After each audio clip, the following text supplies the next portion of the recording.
So, hi everyone, good morning, welcome to our kind of first open space event of this season.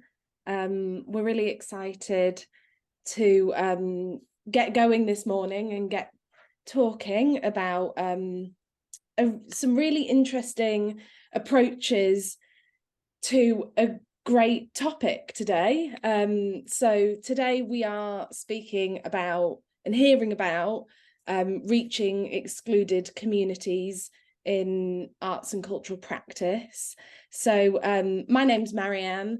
I'm the co-artistic director for sector development and our Centre for Excellence in Participatory Theatre, which is under Collective Encounters. We are a participatory theatre organisation based in Liverpool, and we set this up about 4 years ago to kind of reach our friends across the sector. And it's been a wonderful chance to kind of connect with our peers and also hear lots about rich and diverse practices in participatory arts and community theatre. So I'm really excited this morning that we're going to hear from two organisations. Before I get started with my presentation, I am recording the first half of this event, so up to the end of the Q&A. So if you don't want to appear in the recording, don't worry, you can turn your camera off. Make sure you ask questions in the chat and everything as we go through, because I'll be fielding questions for the Q&A after both presentations. So I'm going to make sure I've got the right screen and share my screen. Here we are. So welcome. Hello. We're also very excited about a rebrand. So it was fun to play with some new slides and our new snazzy logo here at the bottom. So, as I said this morning, we are talking about reaching excluded communities. And as this is one of our open space events, we always start with a calling question that we ask our speakers and we also ask you. So this is actually quite a long one, but I think makes sense as we go through it. So this morning's calling question is, how can arts organisations create an open atmosphere that builds power within and between excluded groups? So as we start out this morning, we're going to have provocations from our speakers. Akil Morgan from Capoeira For All will also be joined by Alex, who is from the Capoeira For All family, and will be talking about her experiences of their programme alongside Akil's provocation. And then we're going to hear from Emily, who is a senior producer at Heart of Glass in St Helens, who will be talking about their programmes around their Creative People and Places project. After the provocations and the Q&A, oh, I've gone too far ahead. We will be commencing the open space portion. So this means that the rest of the meeting has no agenda, and everyone who has come today will decide what we want to talk about together based on the theme, the calling question, and what you've heard from our brilliant provocations this morning. So our first step will be to name the rooms. While you're listening to the provocations and the Q&A, think about what is really pertinent to you and your practice, or something that you might want to explore a bit deeper in these breakout rooms and breakout discussions later on. And I'll talk a bit more about how that works when we come back after the break. But there are lots of different ways to take part in an open space, and however you show up is legitimate here, and we're whether you are actively speaking you're a listener or you're a witness to the conversation, and you're able to take that learning and disseminate it with your colleagues and your friends, we welcome you, and we're really excited to get stuck into this topic this morning. So I'm going to stop sharing my screen here now. And oh, I've lost my screen. Great. So the last thing to say is, I'm going to put in the chat, we also have a transcription service, live transcription today. So if you need to access live transcription, please do so through the Otter link in the chat. Okay, I think that's all business taken care of now. So I'd like to introduce our first speakers. So first of all, we're going to hear from Akil Morgan and Alex from Capoeira For All. Akil is a Liverpool-based community director of Capoeira For All and facilitator. So Akil and Alex, are we ready? Great. Fantastic. I like the enthusiasm. I'm ready to go. So, welcome, Akil. I'm going to spotlight you. Welcome, everyone. Take it away. Hello. Let me just close this. Real pleasure to be here. Hello, my name is Akil Morgan. I am from Liverpool, born in Liverpool. I identify as he, him. My pronouns are. My ethnic identity is I identify as Black. I also identify as white at the same time, and all of the space that happens in between that as well. My heritage is Welsh, Jamaican, English. I grew up in Liverpool. I grew up in Gambia Terrace, at the end of Hope Street, there in front of the cathedral. And when I grew up in Liverpool, Gambia Terrace was the red light district of the city. So anyone familiar with it, it's now some of the most expensive real estate in the city. And now I live by Princess Park, which used to be derelict. And now again is some of the most expensive accommodation in the area. I think why I'm introducing myself in this way is that many of us live within a lot of complexity, particularly me, being of mixed heritage, seeing the city of Liverpool move, how it does, change how it does, and being a direct part and living inside that. I think my provocation today is around our suitability of support and our position in empowering groups, and within an incredible space like Liverpool, or the spaces that you work and exist in.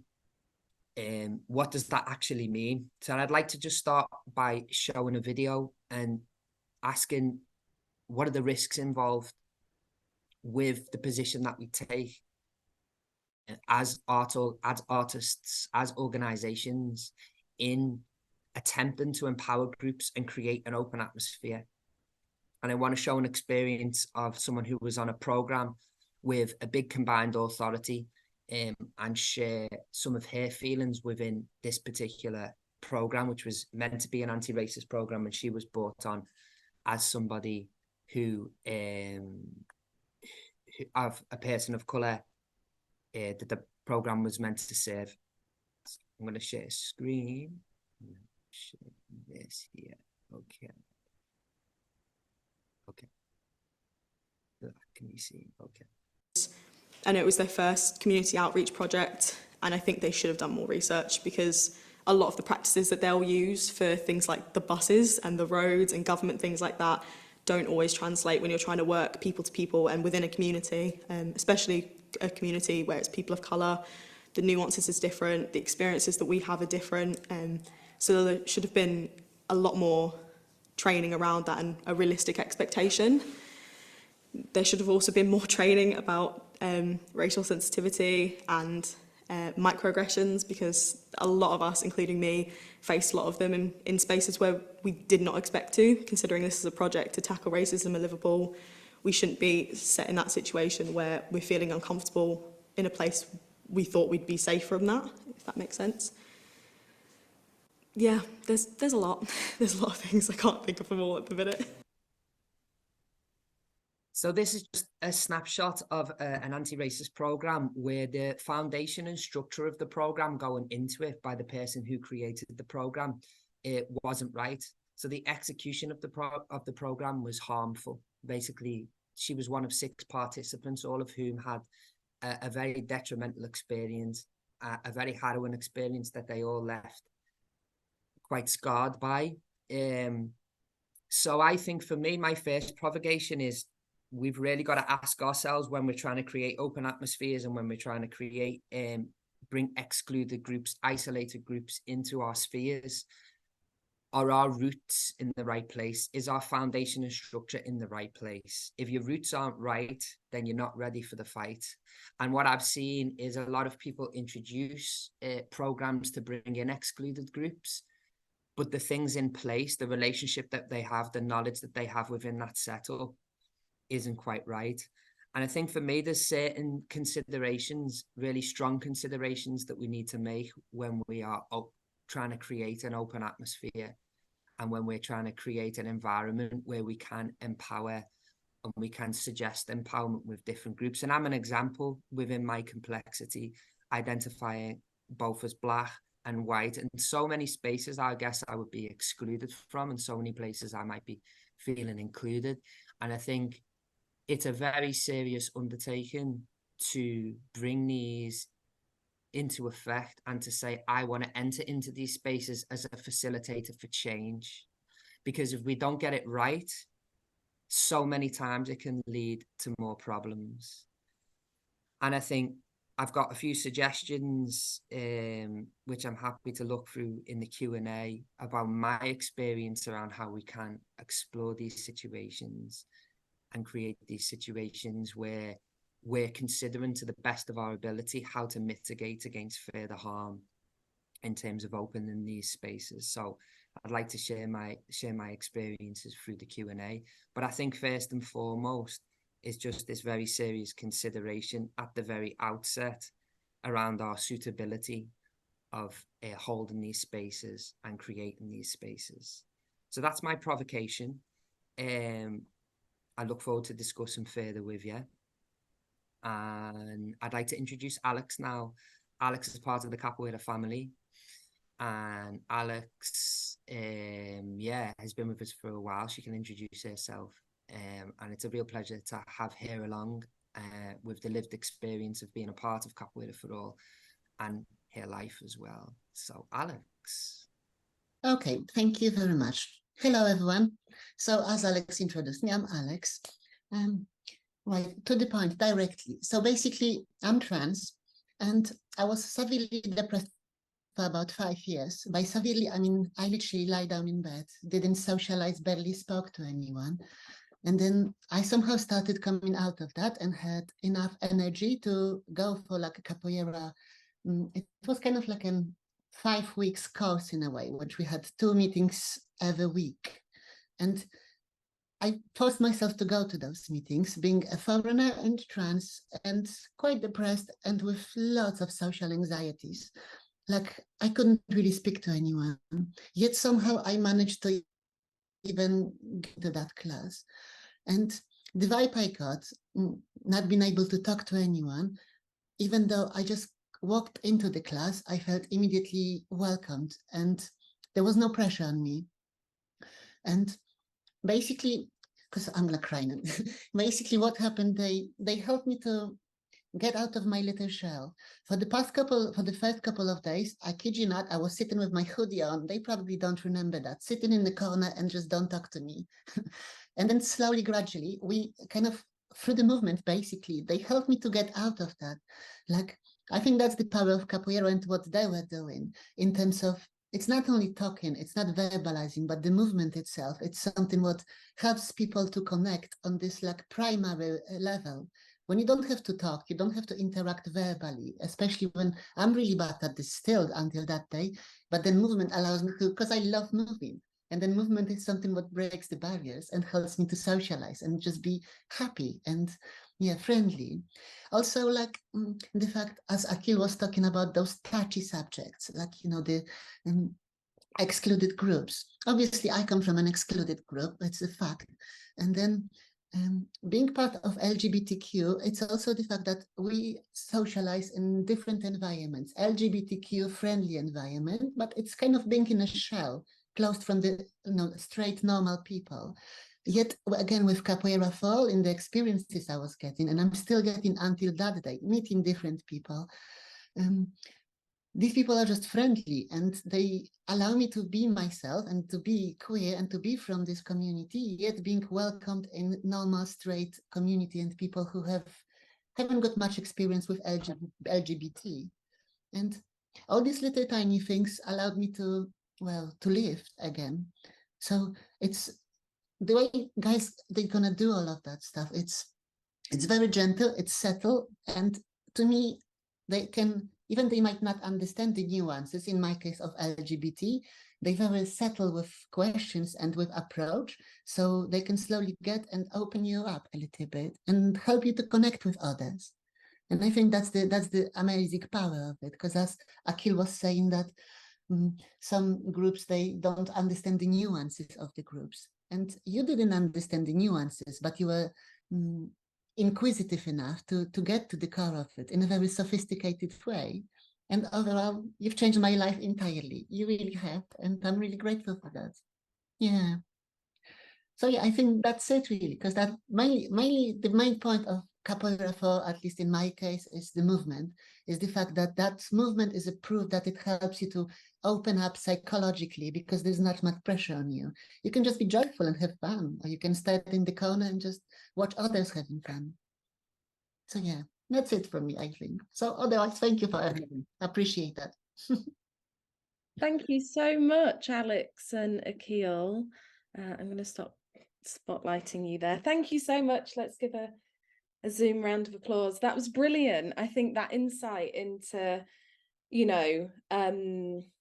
the stickiness of identity and the intersections of identity and place, and that provocation from Akil, and not only your location, your physical place in the environment, but your position was really interesting. And then hearing from you, Alex, about capoeira, this martial art, and that is the vehicle through which the Capoeira For All are able to bring communities together. That was a really lovely insight. So thank you so much for that.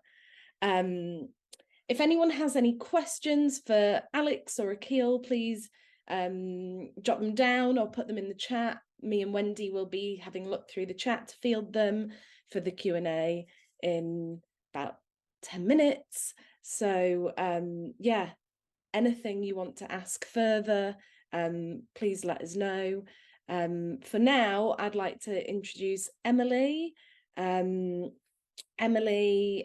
is the senior producer at Heart of Glass, and is a producer, curator, coordinator, and is interested, quite similarly to Akil, in how we are otherwise and performing that.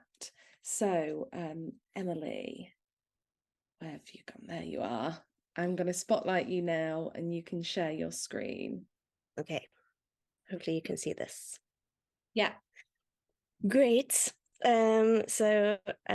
Yeah, as introduced, I'm Emily. I'm senior producer for Heart of Glass, and we are a Merseyside-based community arts organisation. We work primarily across St Helens and Knowsley, but also across Merseyside, really, and we also have partners both nationally and internationally. We're supported by the Arts Council, both in CPP and MPO, and I work on the MPO side of the organisation and part of the programme. And most simply put, we bring together artists and communities to make collaborative art and provide support and resources and opportunities to artists and really anyone who's interested in socially engaged practice. So in my role, I look after our commissions, residencies and public programme that falls under our remit as an MPO. And this is a little bit about who we are. As I said, we're a Merseyside-based community arts organisation. And really, we believe that art has the power to bring us together, to imagine new futures and create real change. And our aim is to create the spaces where people can bring their different lived experience, knowledge and perspectives in order to understand the world differently and together. And together is kind of like the key word here. So this was the carrot that was dangled in front of me by Collective Encounters, which is how can arts organisations create an open atmosphere that builds power within and between excluded groups? And thank you for this provocation. I was interested in these two words in particular, and the threads that connect to them, so power and excluded. And there's many threads that connect to them, which perhaps are too intricate to go to in a little short time frame, but I just wanted to kind of quickly explore exclusion a little within the frame of what we do.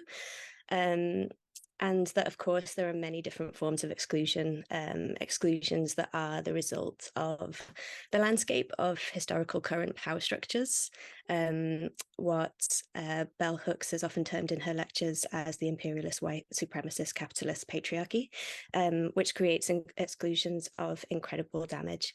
And also exclusions which maybe emerged from kind of seemingly less tangible places, and those spaces which have developed through silence or misdirection. And then in response to this kind of question about atmosphere and the atmosphere that we as an arts organisation can create, I believe that ultimately this one has to be one of both trust and risk. So when entering into a collective creative journey, it's basically full of unknowns, but it's also full of possibility. And in order to hold both of these things, both of these elements, we need to take time to build a project and to build relationships and understanding, to ask questions, and most importantly, to learn constantly. Trust, of course, takes time, and we have to be flexible in order to be responsive and move at the speed of trust so that we can embed the support that's necessary to ensure artists, communities, partners, and also ourselves are able to take risks and experiment in a safe and secure environment. And of course, this looks and feels differently to different people, but crucial also to this, to the atmosphere that we can create, is a recognition of the power that is held in the act of gathering, in being collective, in telling stories, in creating the spaces that we need, and in sharing experiences. And also I think that knowing this very thing that we're doing in this moment is only possible because we're together and each person is bringing themselves, and there's great power in that. So as an example, this is a project that I've been working on for the last 5 years. It's a project called the Suicide Chronicles. I'm not going to be talking about this in any great detail, but just to quickly run through this, with artist Mark Storer in collaboration with groups and individuals who have experience of the impacts of suicide. It's a difficult experience to share, and an experience that for a long time, because of legal, moral and religious frames, was not discussed and itself was excluded. And this quote here really was one of the kind of guiding ideas for me at the very beginning of this project, which is that we don't have a language. What's peculiar about taboos and inhibitions is that they silence us. And so this project really seeks to redress this, to begin to develop a shared language and to articulate. And ultimately, I think as an organisation and through our projects, we believe that everybody has the right to make meaning. In order to action this belief in our work, the atmosphere that we seek to collectively create is one which prioritises shared experience, authorship, humanity, and crucially feelings of being listened to and being heard. And from this that we can build together, whether it's a challenge to a system, a song that holds us gently, or a language which gives form to what we thought was inarticulable. And I'll just end with another artwork by the artist Rudy Lowe called Groundwork, which was produced in 2021 and shared in spaces in Liverpool and London, and explores what it might look like to centre collective healing in a crisis. Rudy's work is also a part of Liverpool Biennial at the moment. If you've not seen it, please check it out. And this is only a little detail of that work, so I'll read out the full work. Rudy posits, can we take time to breathe, slow down, release, question the structures our lives are built on, and grow something new? Can we remember the systems of collectivity in our communities, share resources, hold one another in grief, and centre care? Can we prioritise rest and healing, feel the future of an unknown future, and feel what we need and call what we need into being? Can we fight for each other's lives and futures, not just in a crisis, but because we want more than survival for all? And so I'll leave it there. Thank you. Thank you. We'll give a Zoom round of applause for Emily. That was really brilliant. Thank you for a great kind of taster of the work that Heart of Glass is up to at the moment, and that kind of unpicking of those words, power, exclusion, and atmosphere, and the dynamics. For me, the juxtaposition of, you were saying that damage that and the power and exclusion and the damage that causes to communities, but also intrinsically in the work that you showed was also hope. And so there's kind of two strands of struggle and hope in those themes there. So thank you so much for your provocation. What we're going to do now is we're going to have about 20-25 minutes to have questions, to hear a bit more from our speakers. So yeah, if there's anything you've heard, please do put it in the chat or put your hand up and unmute yourself when we come to you. So yeah, get things to think about. I think I've already seen a couple of things in the chat, so we'll get started with fielding some questions, and if anyone else thinks of anything else, please chip in. So our first question is for Akil, and it's from Michaela, who says, I was wondering if you could expand on the need to be in the right place and suitable to run a programme with communities. And so I guess it's about what you mean by that. Thanks, Michaela. Yeah, thanks for asking that, giving me the space to expand. I think one of the things probably Emily would definitely echo that is this, it's such a huge question because of the whole nature of exclusion, plus the ambiguity of exclusion. What does exclusion mean? There's many communities that I go into that you would maybe class as excluded, but a part of very inclusive spheres and a very inclusive culture where they get all the meaning in the world from, but actually it's the effects of the outside and the way they're seen from the outside of their community which gives them that excluded category, and therefore the cultural and social consequences of it. So it's a huge question with a lot to dig into, and I really appreciate this one because it allows me to go into it a little bit. For me, that foundation and structure for any project of empowerment within a group that could be an oppressed group, a structurally oppressed group, a systemically oppressed group, the project must have as its foundation people with lived experience. This is a non-negotiable, and either this comes in the form of within Capoeira For All, when we invite and enter spaces within my identity, I enter spaces and create spaces for people to thrive, for people to grow, who I can understand and have some lived experience, either directly or indirectly, of what's happening in that situation. Just it's worth thinking about what we mean by lived experience, because there are different ways that we can live experience, and I just suggest a category that might be useful, which is lived experience versus learned experience. And by learned experience, I don't necessarily mean learned environmentally, I mean studied experience, because a lot of us find ourselves in positions because we go down a status quo and traditional route of, we might go here, then we might go to university, then we might study this, and all of a sudden we end ourselves in a position where through our privilege and through our empowerment, we're able to categorize people as excluded groups and say, we want to bring resources to you. I think that's very, very problematic. I think if you don't have some lived experience, then almost entirely in every instance, you're going to cause harm. That needs reflecting on. And by lived experience, there's two ways that we can approach that.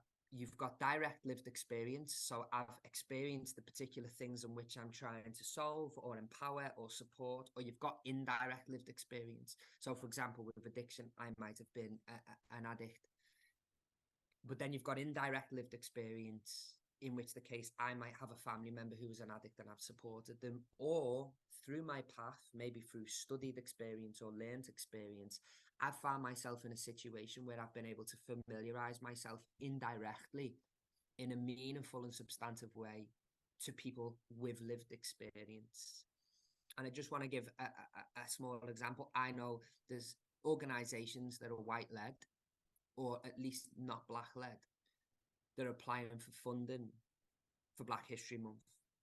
For me, this is a huge corruption of what Black History Month should be about. And it's an indication for me of some of the problematic nature of moving into spaces and attempting to be in spaces where there's not people with lived experience leading that charge.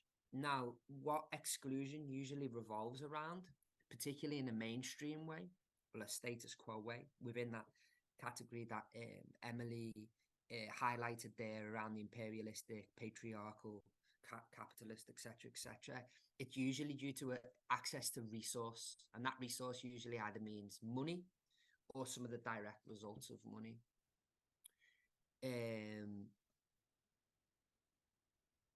So exclusion within that space usually falls within there. But one of the main key things is that through lived experience, we can see another set of values, another set of culture, another set of social norms that allow us to bypass that projected and that oppressed, that given status. And without that, we're almost guaranteed in some way, shape, or form to reflect some of the harmful practices that comes through from the status quo. The other side that I'd just like to add that I'd like to add as well is, within lived experience, it's essential that you create an environment where, if it's not you with the lived experience, you're resourcing people with lived experience to do the work. This is really important. If you do get the money for Black History Month, bring a Black artist in, not only to present, not just to present what it is that you want to present within your particular application for that. They have to lead the project. And this is what's been consistent through the themes, is our ability as excluded people, our ability to create our own language and our ability to share our own experiences to create meaning, because that can't be done for us. That can't be done for excluded groups. The other thing is, in terms of if your roots aren't right, maybe you're not ready for the fight, is what's your rooted pedagogy? So I'm within the sphere of Capoeira, which is an anti-system, anti-racism, anti-imperialist practice. So culturally rooted within what I'm choosing to do as an artist and what I'm able to use as an artist is is a disruptive, antagonistic, anti-system basis. We've got Paulo Freire, we've got hip-hop culture. It's very important that if you are opening spaces, and those spaces are about empowering so-called excluded groups, then you've really got to interrogate where you're coming from, where your roots. And if your roots aren't either strongly in a disruptive practice with lived experience, direct or indirect, or with that ambition and the lived experience, then that needs really thinking about.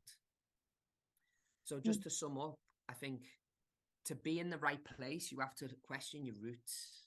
You really have to question your roots. And that means the roots of your practice, but also your roots as a human being, creating space for other human beings that you have to have an understanding of one way or another. And Akil, I think you've got what's really interesting there is you're kind of reflecting back some of what Emily said as well, and drawing those threads together of, like, you know, Emily referenced the act of gathering as being, you know, part of how Heart of Glass and we who do this work can address issues of power and exclusion and build these kind of open atmospheres to create meaning that you're talking about. I think that's really key to it, is that, you know, if really you're talking about positionality and questioning if you're the right person, and if not, who can I learn from, who can I collaborate with, and things like that. And I think that kind of gets us onto a question that I'm going to put out to both of you, from Valeria. Oh no, not from Valeria. We'll get onto yours, Valeria. Sorry. From Hannah. That Hannah says she'd like to ask about listening. How do you listen to communities? How is this structured, embedded, and enacted in your practice or your organisation? So Emily, Akil, Alex, if you want to talk about listening or being listened within the programmes at Capoeira, please jump in.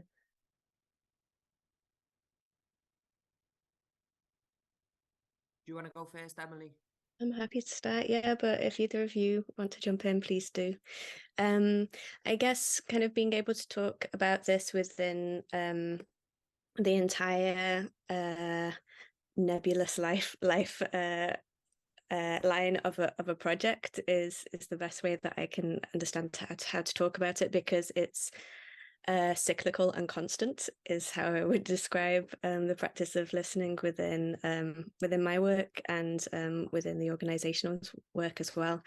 And in terms of how that happens, how we listen and how it's structured and embedded and enacted, it's that before we do anything, it's a process of listening. So in order to get to a point where we might do something, we might do a project or even kind of dip our toe towards doing a project, it's a process of meeting with people and kind of following all of the different lines of connection that those conversations ultimately bring, and then building a project together with an artist and with a group or with an individual.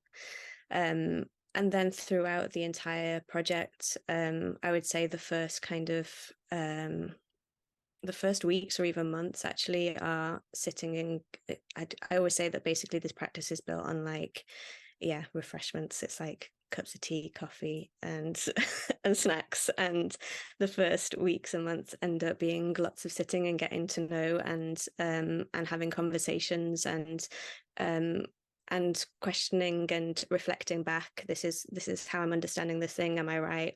And there's a point where we can correct things, or we can expand things, or we can throw something out actually because that wasn't what was meant. So really it starts from kind of even before the project, and then is built and built and built and built. And I think that each time I kind of enter into a project, space or the beginning of the environment of a project. It's also a kind of process of like attunement that I listen all the time, and I've been in lots of spaces of listening, but I'm not going to presume that this is going to be the same kind of listening, and it looks and it feels like really different things in different spaces. So yeah, there's also this kind of process of attunement, and then constant kind of reflection and learning, and I really value also, you know, the space of not being in projects alone, and that it is a space of collectivity, and that we can constantly check in with each other, whether that's together as a group or whether that's me and an artist, like, oh, we did that workshop, but I heard this thing, did you understand it this way, and being able to kind of reflect back to each other. So that feels like very spiderwebby, and I hope that makes sense, but that's how I encounter it. So yeah, I'm sure that Akil, you might have more to add to there. Yeah, thanks. For me, listening is an iterative process, and it's a process filled with mistakes. We come with our own life, we come with our own lived experience, we come with our own roots and aspirations, and all of that influences how we listen and how we're able to listen. And I am just a small web of complexity and intersectionality in this interconnected web that we're all connected to, each and every person in this room and each and every person in the room that you're currently existing in, next to you, in your sphere. And I think for me, to acknowledge listening is very much to acknowledge that there's no right answer to this. And I think the reality of non-listening and ignoring and isolating and excluding is very much a systematic practice based on the oppressive practice of the system and its current power structure. And I think it's very human to listen. So for me, here's an exercise for you to go away with for the day. When you have a conversation with someone and you have an opportunity to listen to someone, whether it's your partner in the house, whether it's your colleague in the office, when they're talking, just take a moment to look and see this part of the face, their eyes, the bridge of their nose, and see for a moment if when they're talking, you can see them, you can really see them. And the way you listen, at least from my experience, changes when we take a moment to really recognize someone there and then. So I would say listening is one of the most human things that we could do.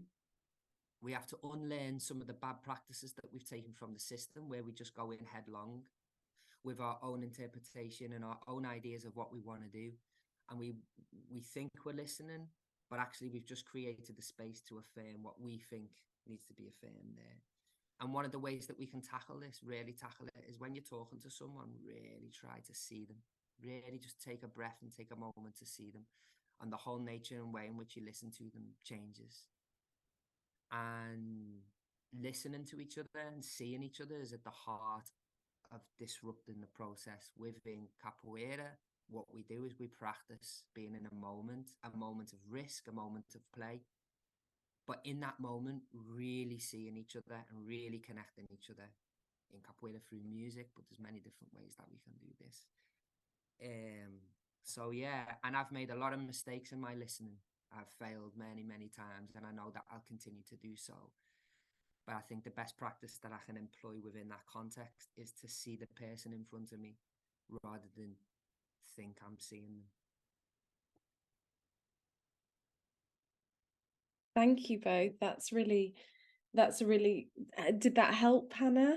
I can see a big nod and thumbs up. I think that describing that process as, you know, that it just becomes something innate in your practice, this listening and responding and the responsivity of it, and all it kind of, yeah, having threads throughout engagement, definitely.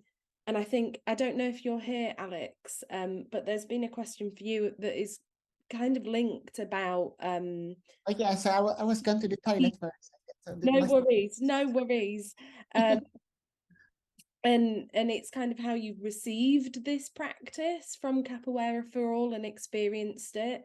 And you've talked about a really positive experience in Capoeira for All's programs. And Valeria asked, how has your experience of Capoeira for All helped you feel empowered to engage with other elements of your life? So like work or relating to neighbours, kind of your life outside. Okay, yeah, I get, the I'm with you. Great. Absolutely. So basically, because of that, I was not forced, but I was kind of exposed to more people I wouldn't normally have enough courage to be and to talk to. And I think that kind of being gently exposed to more and more people, the community from Capoeira and all people are community people, you know, all people from Capoeira are surrounded by. Those little baby steps taught me that, you know, people aren't that bad and I've got enough strength and I'm actually quite awesome and people like me, and that gave me much more courage to be with more people. So then inevitably right now, I'm super friendly and I'm completely open and talk to everyone. And I'm like, you know, a social butterfly, basically. So from having absolute social anxiety and not being able to speak to almost anyone because I was so stressed, I'm basically a normal, sociable human being. So it did help me a lot. And that was the way of doing that, basically by having all these awesome people coming over, having all those little tiny parties with people. Obviously, I did have to put my own effort into that to overcome my fear. But knowing I'm surrounded by friendly people, I knew that this is the only way to move on with my life. So it's one thing is, you know, having the encouragement and the supportive group. But I think then also the other interesting aspect is the one that each individual needs to have enough courage still to put themselves through that process. Because I'm not saying it was very pleasant at the beginning, not the people, it was in my head. And there were like sort of events and stuff when I would still stand in the corner and completely freaked out. Like, what on earth am I doing here? Oh, you might get from Capoeira. You might even remember that how many times I would like run away from those events, literally. And it is what it is. But overall, it helped me to be sociable and to talk to people properly. Definitely. And yeah, it's brilliant. Brilliant, thank you. That's really great to hear, and that kind of baby steps, and it goes alongside the practitioners' experiences of kind of responding to each other, and that idea of gathering and a collective being an important part of the experience. Yeah, can I jump in, Marianne? Yeah, and I think what we've got with Capoeira is we've got a rich, deep culture of a practice of humanity. And so, although I might not have lived experiences of Alex's life and the complexity within it that's meant from the status quo or from certain portions of her life, she's met these challenges which have assailed her self-esteem, her confidence. Within Capoeira and within the principles of a disruptive practice to the status quo, a human practice, a practice of humanity, we've been able to establish ourselves, that we've been able to create a dialogue. And within that dialogue, Alex has been able to create space, and we've been able to offer space in that situation. And I think that really is about that practice of listening we talked about. The very notion of exclusion is isolation. So when we're talking about empowering groups, we have to think about in what ways are these groups isolated. But this is antagonistic. There's a tension within this, because we might see that group as isolated, or that group might be perceived as isolated in the mainstream by the status quo, by the power holders. But that group's not isolated. We exist very much within our own webs, with our own connections, and we find meaning within those connections. We find a way to survive, and we find a way to thrive. For example, within Black culture, hip hop culture, I don't know if you're familiar with trap music, the expression of trap music, but a trap house was basically a drug house where drugs were taken, drugs were cooked up, and drugs were sold. But within that sphere of isolation, trap music emerged now as one of the biggest influences on hip hop and has this huge commercial side. But what I'm saying is we all have the power in every community to create and make our own meaning. Our notion of exclusion is because of isolation. And I think one of the dangers is that we see groups as excluded and isolated and think, oh, we've got to bring you into this. But we must interrogate our roots and our place when we're asking people to come into it. Because as I said, often this is resource-based and usually around money and access to opportunity. But that's not always what, in fact, in most cases, that's not what's needed. On the bottom line, yeah, but what's needed is genuine listening and a place for people to share experiences, create shared meaning, and therefore create a situation where, oh, actually, all of these other people feel the same way as me. What happens then? I'm not isolated. I'm not excluded. I'm creating meaning. And it's really important that we create meaning not from where we come from, unless we've got lived experience, and that's the space we're entering into. But it's really important we create meaning through the people with that lived experience, through those people who need that particular support or we want to bring into that particular support field. So, Capoeira gives me an opportunity to connect with Alex and create a space for Alex and with Alex through the humanity of the practice. Thank you, Akil. Before we kind of move on to talk about the open space, Anna, I don't think I'm going to have time to get into the complexities of your question, but I can do a really quick fire. How do we foster hope? And that is open to Emily, Alex, Akil. How can we foster hope with communities we work with? And we might have already been through I think Akil, thank you for what you were just saying about inclusion, because that's always my question, is like inclusion into what and exclusion from what. But I kind of have a similar relationship with hope, which is a tricky one, because I think that there's multiple versions of hope, and I think that hope has sometimes been weaponized in a way which means that we use it in place of change and action. The idea that we can kind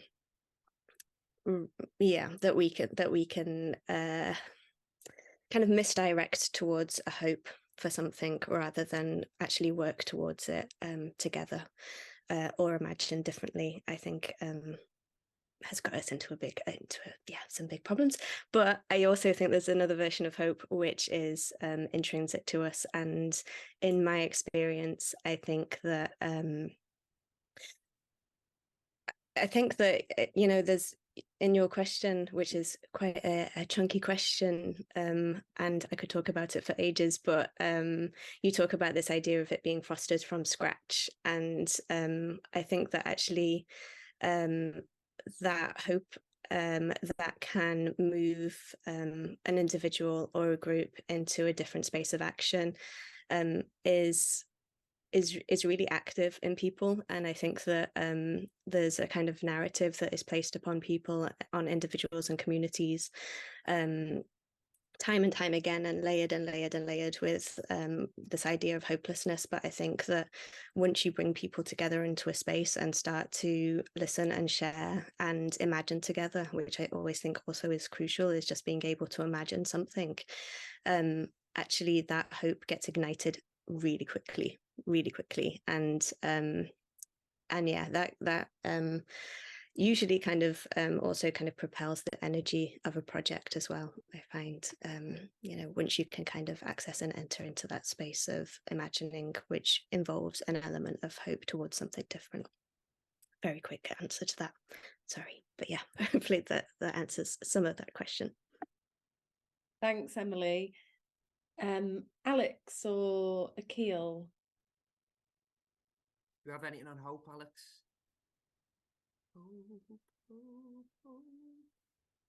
Hope. So, right. Can we simplify that question a little bit? But like once again, because I think I've lost a little bit of that. So you want to say like how to give hope to others? Yeah. Yeah, the question, Alex, says, have you encountered groups participating in your activities that didn't have hope before joining you? And if so, how can hope be fostered from scratch in groups that experience moral paralysis? Is the whole question. How was your hope when you came to Capoeira For All? I mean, when I came there, I was hopeless. That's the thing. But I think hope is given to those. Once you have these people in the group, then I think it's the host which can give hope, but also like it's the main energy where it comes from, doesn't it? So if the host is kind of very welcoming and not too pushy, as again, I've been to a couple of like sort of psychological events when we're supposed to speak up and all that stuff, and people were just slightly too pushy. So in terms of like, if someone doesn't feel like being part of certain activities, that's okay. Just leave them out of that. And I think it's good to say it at the very beginning of any kind of event. Like, if you feel uncomfortable of doing something, just don't do it, and it's all good. And I think these kind of little tiny things give you that hope that, okay, I can be part of this. I can be my freaky self. I can be weird or whatever I am, or whatever I see myself as. But then you still feel welcomed and not excluded because you're allowed to do that. And someone gave you this verbal permission to do so. If you feel like not listening or like sitting or like living, just go for it. Nobody's going to get offended. At least that's how I see it, to be honest. Because that gives you that hope, okay, I can be myself in this space. That's cool. That's cool. I'm welcome here. Especially with me, because on top of that, I'm like ADHD, I'm half pay attention, half not, as you could see. So it's like having places like that, it allows you to have that hope and that, okay, there's room for me here. Not for me. Brilliant. Okay. Fab. Any last thoughts, Akil? Can I just add to that? We've got to laugh. You know, we've got to laugh. For me, hope starts and ends in our bodies. I'm in the physical practice of capoeira teaches me this and shows me this, and I had then a moment through plant medicine as well with an ancestral grandmother of mine, and she showed me that all of our strength comes from inside of us, and usually the most hopeless are those who've been completely isolated from their bodies and from themselves. And one of the ways that we can be in ourselves and be in a group and do something together with our physicality is we laugh. And I think from a facilitation point of view or from a holding space point of view, this listening element is key. And this being able to truly see the person in front of us within the context of what we think we're trying to achieve. Because if I'm coming with my own agenda and it's my roots that don't relate to the group in a meaningful way of shared experience, and I impose my hope in that situation, we create a tension, a stagnation, which we can, which we really can alleviate by, I guess, letting go of our own hope and allowing the room to be the room and allowing the people to be the people and really trying to recognize that. And first and foremost, that comes from our bodies. That's inside of us. Each and every one of us have the power inside of us to overcome any hardship and to heal and mend through our own bodies. And laughing is a really good way of doing that. I'm not very good at jokes and stuff like that though, so I have to find other ways to do it. We've got cartwheels and stuff in capoeira. It's always fun doing a cartwheel. I don't know why it makes people laugh so much. Fantastic, thank you. So there we had ideas of hope. Hope is a verb, hope is a doing word, hope is in your body, and it's in us collectively. And I think that's a great space to kind of let that sit for a moment And so before we move on to just briefly talk about the open space, I'd like to again say thank you to Akil, Alex and Emily for fantastic presentations, and for you all for a great Q&A. So thank you for coming along and being so generous with your thoughts and your time. Yeah, thank you so much for those provocations.